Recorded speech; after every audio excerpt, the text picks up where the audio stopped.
از اولی ماه اپریل سال روان بازار پنجشنبه شهر خوجند باری دیگر صاحب ملکی نو پیدا کرد. 1 سال و 3 ماه پیش بازار مذکور به اختیار سازمان کооپراتیوی اتفاق توجیک مطلوبات گذاشته بود و رسانه‌های کشور آن زمان نوشته بودند که اکنون بازار واقعا مردمی شد.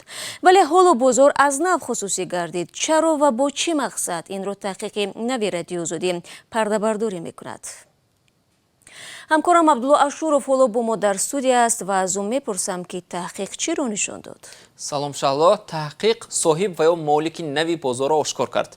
رادیو آزادی پس از جستجوهای زیاد و کندوکاوی طولانی معین کرد که صاحب و یا مالک بازار پنجشنبه شهر خوجند شرکتی ساختمانی میهن است. این شرکت مالکی است معلوم نیست و کمیته انداز درخواست رادیو آزادی را برای دادن معلومات در این باره رد کرد، ولی تحقیقات رادیو آزادی اینجا خاتمه نیافت و ادامه کرد. پس از پرسجوهای زیاد، گفتگو با شاهدان و افراد آگاه به رادیو آزادی میسر شد صاحب واقعی بازار را پیدا کند. نام صاحبان نوی بازار پنجشنبه در متن پوره تحقیقات در سامانه رادیو آزادی نشر می شود.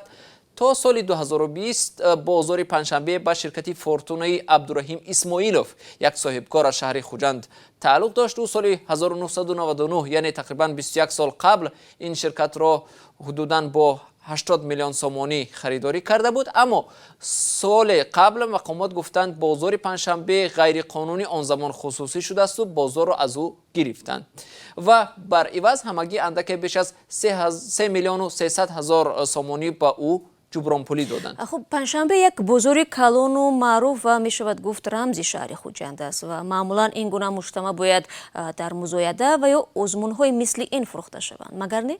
بله شهلا، موافق قانون‌های تاجیکستان باید چنین میشد، اما فروش بازار پنجشنبه خیلی به شکل پوشیده و پنهان از چشم جامعه صورت گرفت و صاحب ملکان آن خیلی تلاش کردند پنهان باقی مانند. هرچند شخصی که درآمدهای قانونی دارد و این گونه بازار و انشاءات را میخرد خود را پنهان نمی کند. در کشورهای غرب برعکس سرمایه‌داران مالکیت و این گونه انشاءات خود را داوطلبانه آشکار میکنند تا که شریکان و همکاران به ثروتمند و جدی بودن آنها اعتماد کنند.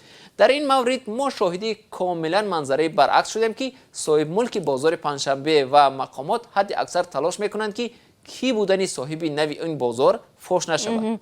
سپاس عبدالله برای صحبت و با استفاده از فرصت بینندگان را به خواندن این مواد و آشنا شدن با سندها دعوت میکنیم که در همه صفحه های رادیو آزادی قابل دریافت خواهد بود.